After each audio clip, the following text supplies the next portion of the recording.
First one goes to Steph Yang. Go ahead.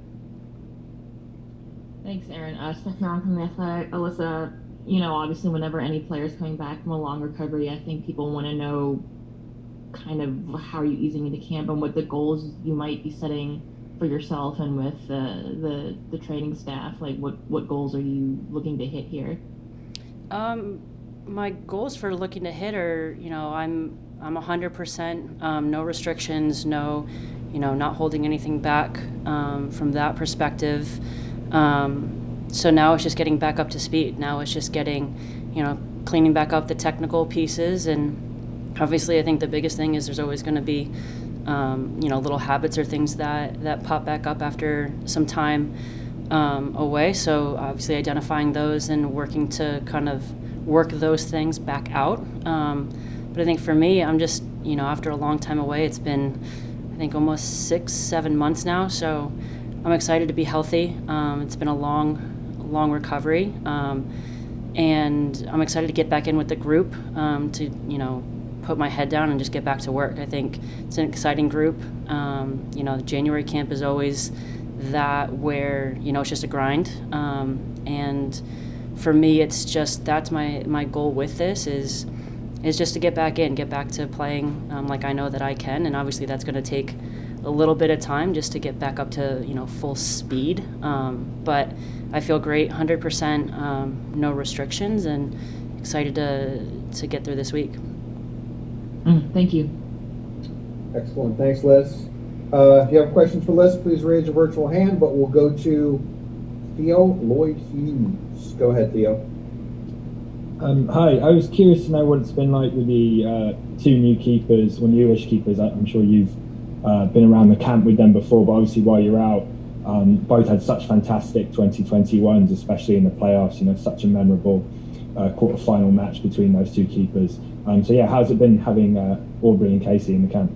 Yeah, they've been great. Aubrey is reigning NWSL champion, goalkeeper of the year.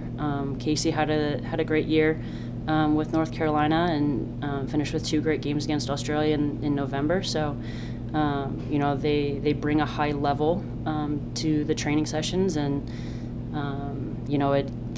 it's a competitive environment. And we're all going to just keep pushing each other. I think that's the biggest thing is, the competitiveness of it just makes everybody in the group better. And it's a high level of training. It's a high level of focus.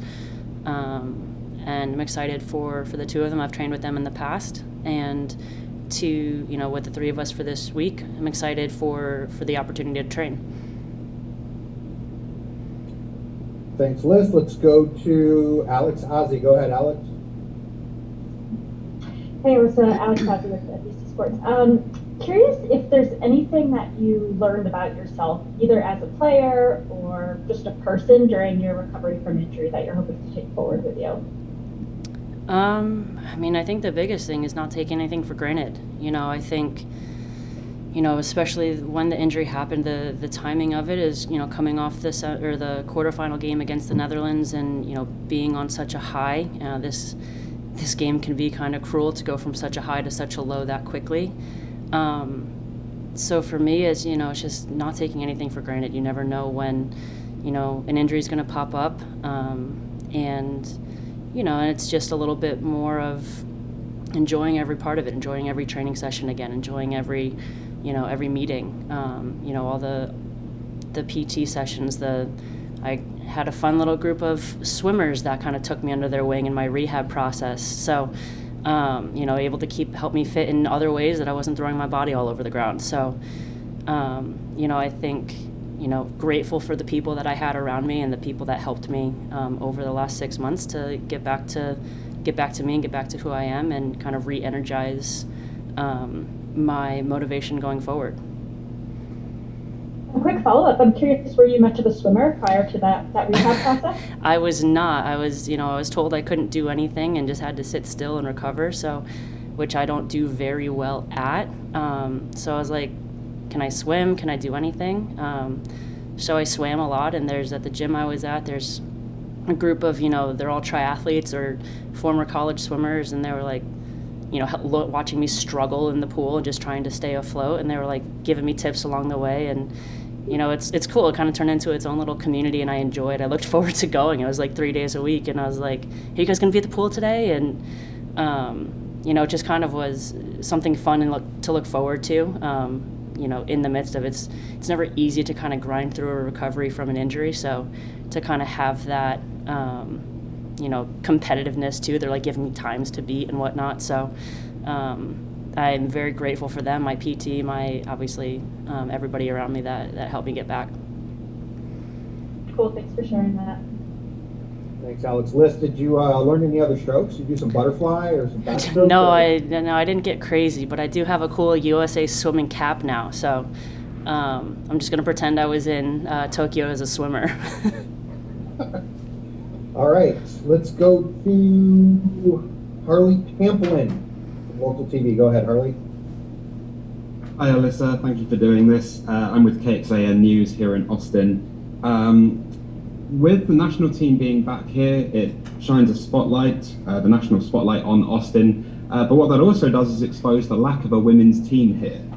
So I'm wondering what you make of the facilities here in Austin and whether you think Austin would be a good fit for the NWSL.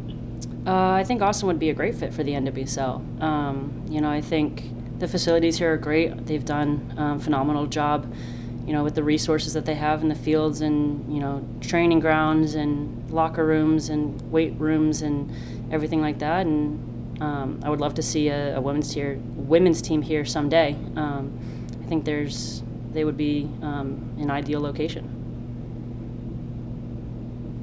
Thank you, Harley. It looks like Steph has another question, so we'll go back to her. Go ahead, Steph. Thanks, Aaron. Alyssa, this is actually a question about Morgan Gautreau, obviously added to the roster, someone you've known for a while. I just wanted to get your reaction on seeing her, back in that USA uniform. It just puts a smile on my face to see her back in, wearing the crest, back in, in camp with the group. I thought she had, a phenomenal year with Chicago last year. I felt like, she was back to probably the best I've seen her in a couple years, and she 100% earned and deserved the opportunity to come back in.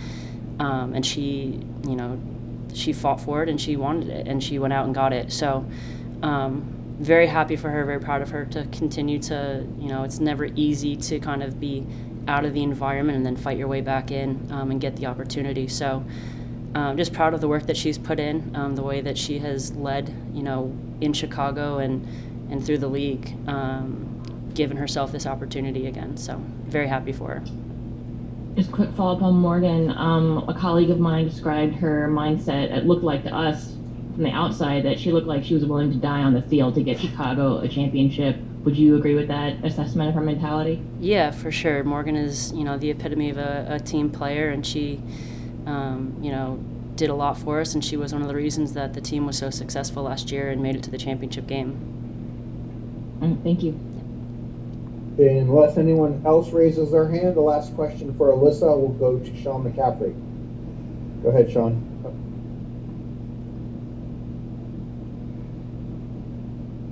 You should be open, Sean. Open now. Thank you. Thank you for taking the time out to speak with us. How is your rehab continuing dovetailing with your training, and are you finding any lingering effects from the injury as you're back in training? Nope, 100%. And that will do it.